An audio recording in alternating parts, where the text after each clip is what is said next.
Tässä näemme Sariksen toiseksi suositumman vaunusarjan, lavettivaunusarjan jälkeen Saris PK-sarjan kippivaunut, jossa on hydraulinen kippi. Vaunuja löytyy 4 eri painoluokkaa ja 4 eri sisämittaa.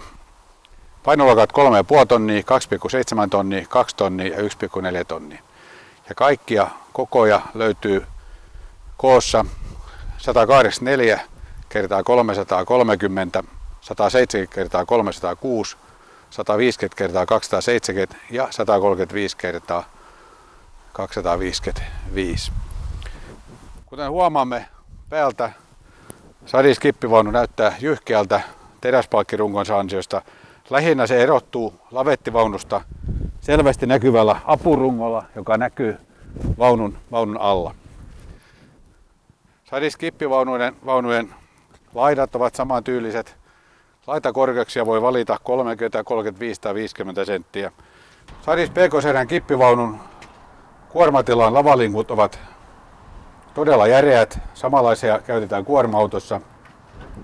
Helppo avata, hanskat kädessäkin ja helppo lukita.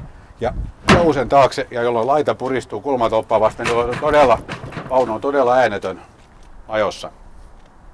Teliväli on venytetty 85 senttiin, takimaista aksilla siirretty taaksepäin lähinnä siksi, että kipatessa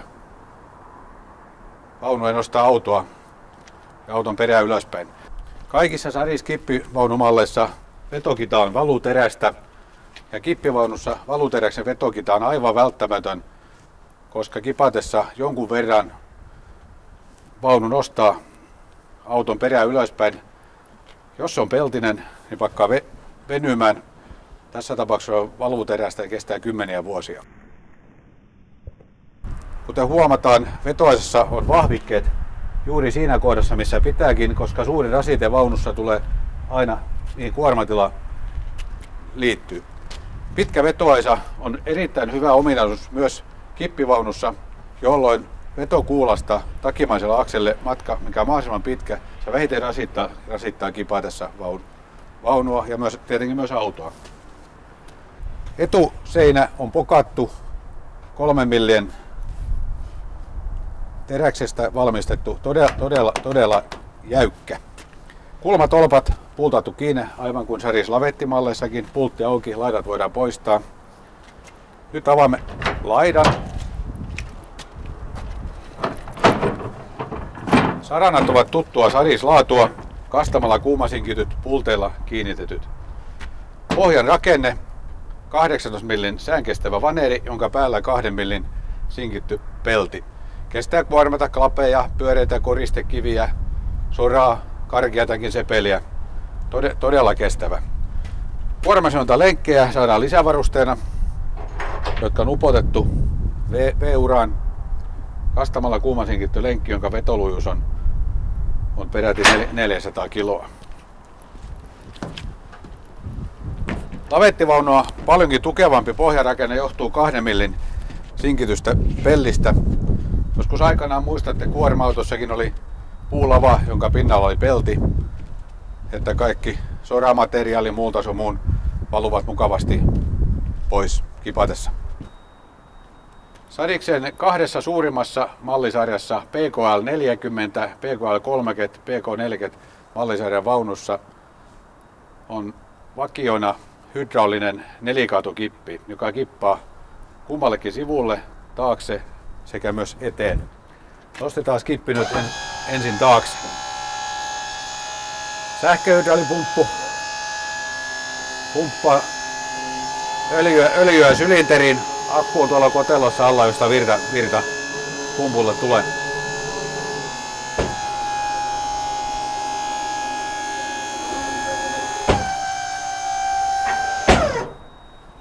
PK-sarjan vaunuissa hydraulisylinterin nostovoima on peräti 7 tonnia.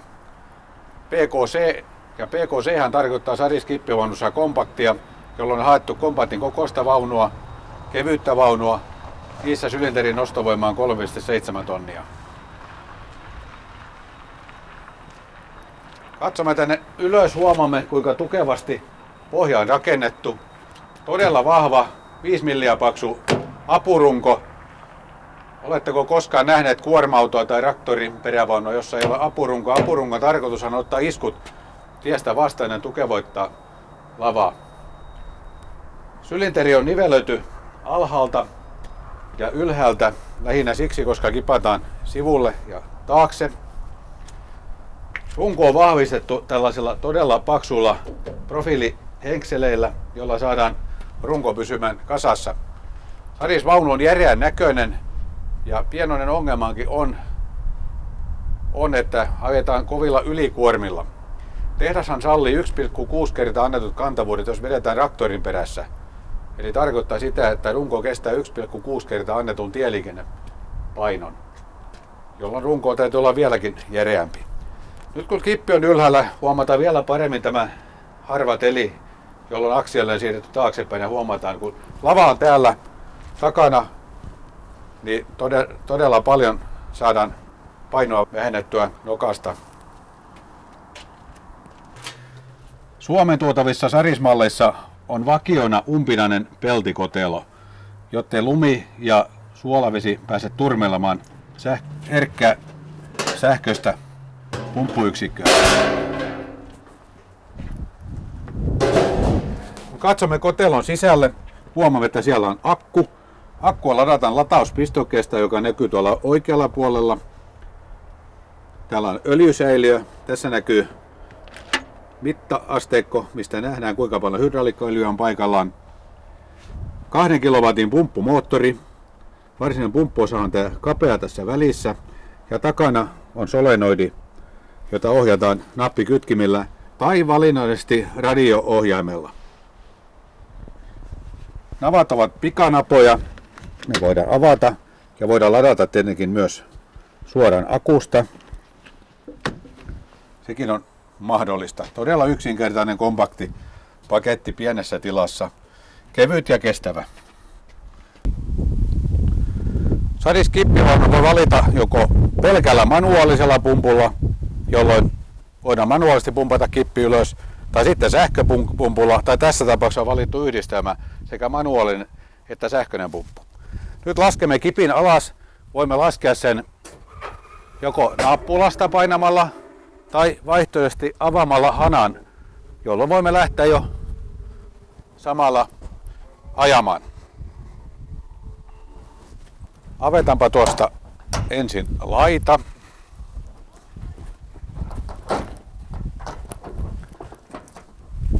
Haetaan sokka täältä takaa ja siirretään se tuonne eteen.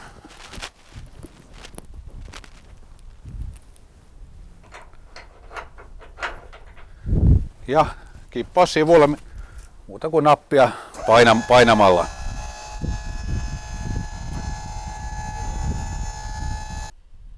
Tosta hana kiinni ja kippaamme toiselle sivulle.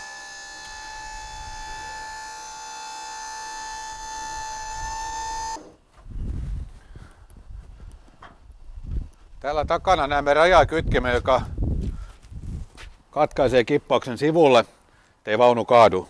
Todella tärkeä turvallisuustekijä. Tukijalat on samat, jotka Saris lavettimallissakin. Todella järeästi 8 mm laipalla rungossa kiinni.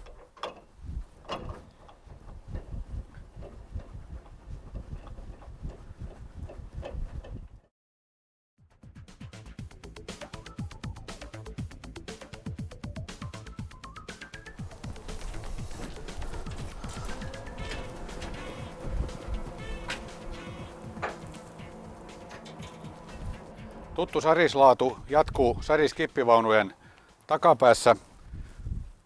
Kastavalla kuumasinkityt valuterässaranat. Ei käytetä niitä pitkiä seuraavana vuonna ruostuvia peltisaranoita.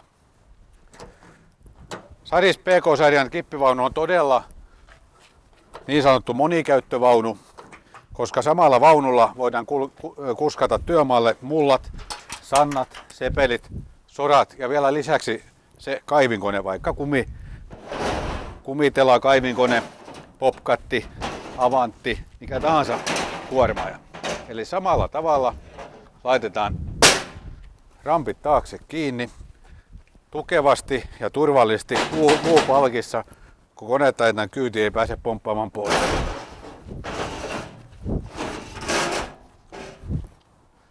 Saris PK-sarjan kippivaunu on vieläkin mainiompi konekuljetukseen, koska nyt kun nostamme kippiä ylös, saamme todella suoran radan, jota koneella ajetaan ylös.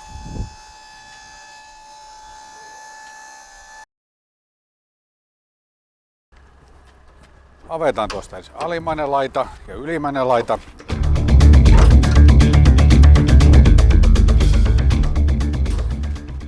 Saris kippivaunuihin on valittavissa laitakorkeus alumiinilaita 30 senttiä, 35 senttiä tai 50 senttiä. Lisäksi saadaan korokelaitoja alumiinisia kooltaan 30 senttiä ja 50 senttiä. Suositun on kuitenkin tämä verkkolaitasarja, joka käy hyvin klapikauppaan. Laita on erittäin tukeva, ei tarvita keskikettinkiä, 4 mm profiiliputkia, 4 mm lankaa ja 40 mm silmä. Saris PK-sarjan vaunuihin, jos kyseessä on tämä vaunu Saris PK30, saadaan mahtumaan 7 kuutiota klapeja, PKC20-mallin 4 kuutiota klapeja, PKR140-malliin menee 3 kuutiota klapeja ja kaiken suurimpaan PKL-sarjan vaunuihin mahtuu peräti 8,5 kuutiota klapeja.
Albenio on tuonut Saris-vaunuja maahan 12 vuotta ja olemme 12 vuoden aikana saaneet kokemuksia Suomen ankarasta talvesta ja olemme päässeet kehittäneet Saris Agensin kanssa yhteistyössä Saris-kippivaunuihin ja kaikkiin Saris-malleihin talvimallit.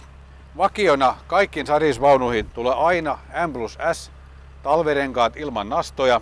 Samoin vanteet on valmistettu Saksassa. Vanteessa on maalikerros ja 6 lakkakerrosta. Kun näkee 10 vuotta vanhan Saris-vaunun, vanteet eivät ole ruosteessa. Pultinpäät on suojattu suolalta, kuralta aina tuollaisilla nailon suojuksilla. Roiskeläpät edessä ja takana, varsinkin talvisaikana, pitävät kyljet puhtaina, vaatteet eivät likastu vaunun kylkeen, samoin kuormatan linkut pysyvät puhtaana. Vetokita valuterästä, jäätymätöntä valuterästä. Jostakin syystä nuo peltiset vetopäät, ne aina ovat jäässä, ei niitä saa hakata. Suomeen tuotavat Saris kippivaunut sähköjohtoisella kipillä ovat aina varustettu umpinaisella kotelolla lumen, veden, jään estämiseksi kulkeutumaan herkkään elektroniikkayksikköön. Eli todella välttämätön varuste Suomessa. Jos se olisi avonainen, niin sehän on aina lunta täynnä ja sehän ei hyvää tee. Samoin suosittelemme talvikäyttöön Suomen tulevilla vaunuille aina manuaalipumppua sähköpumpun lisäksi. Pakkaset saattavat olla Suomessa, jos on 30 astetta pakkasta ja kuvitellaan, vedetään vaunua 50 kilometriä ja pakkanen hivelee tuota koteloa tuolla, siellä saattaa pumppu olla aika jäässä. Vaikka kaikkiin Saris-vaunuihin, jotka Suomeen toimitaan, laitetaan aina vakiona jo tehtaalla arktiset hydrauliikkaöljyt. Arktinen hydrauliikkaöljy on välttämätön Suomen talvessa, että saadaan kippi alas kovillakin pakkasilla.